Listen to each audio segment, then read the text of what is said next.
Curfew জারির পর জেলা জুড়ে যে স্থবিরতা তৈরি হয়েছিল ধীরে ধীরে স্বাভাবিক ছন্দে ফিরছে চুয়াডাঙ্গা।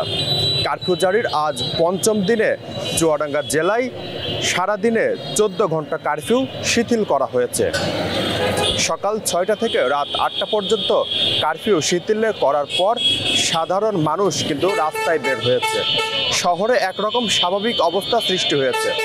আমরা দেখছি সকাল থেকেই কিন্তু অফিসগামী মানুষরা তাদের কর্মচাঞ্চল্য ছিল, রাস্তাঘাটে যানবাহনের চাপ ছিল, সবাই কিন্তু আসলে তাদের কাজের সন্ধানে বের হয়েছেন।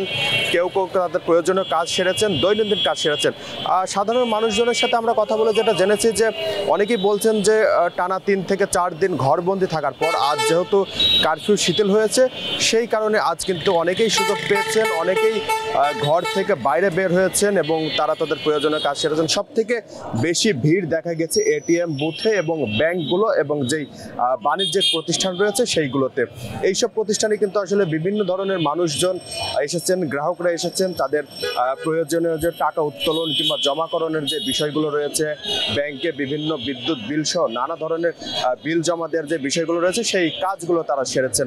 একই সাথে বেসরকারি প্রতিষ্ঠানের যারা কর্মকর্তা কর্মচারী রয়েছেন তারাও কিন্তু বের হয়েছেন। সাধারণ খেটে খাওয়া দিনমজুর শ্রেণীর মানুষ যারা রয়েছেন তারাও বের হয়েছেন। সব মিলিয়ে বলা যায় যে এক প্রকার স্বাভাবিক জীবনে ফিরছে চুয়াডাঙ্গা। আমরা কথা বলেছিলাম চুয়াডাঙ্গা জেলা প্রশাসকের সাথে, তার পক্ষ থেকে যেটা জানিয়েছে আমাদেরকে যে এখনো পর্যন্ত চুয়াডাঙ্গায় কোনো ধরনের অপ্রীতিকর ঘটনা ঘটেনি, কোথাও কোনো ধরনের নাশকতা কিংবা এরকম অন্য কোনো দুর্ঘটনার খবরও কিন্তু পাওয়া যায়নি, যার প্রেক্ষিতেই কিন্তু আজকে 14 ঘন্টা কারফিউ শিথিল করা হয়েছে। পরবর্তীতে আইন শৃঙ্খলা পরিস্থিতি বিবেচনায় জেলায় কারফিউ শিথিলের যে সিদ্ধান্ত সেই সিদ্ধান্ত আসলে গণবিজ্ঞপ্তি কিংবা মাইকিং এর মাধ্যমে জেলা প্রশাসক আমাদেরকে জানাবেন বলে নিশ্চিত করেছেন।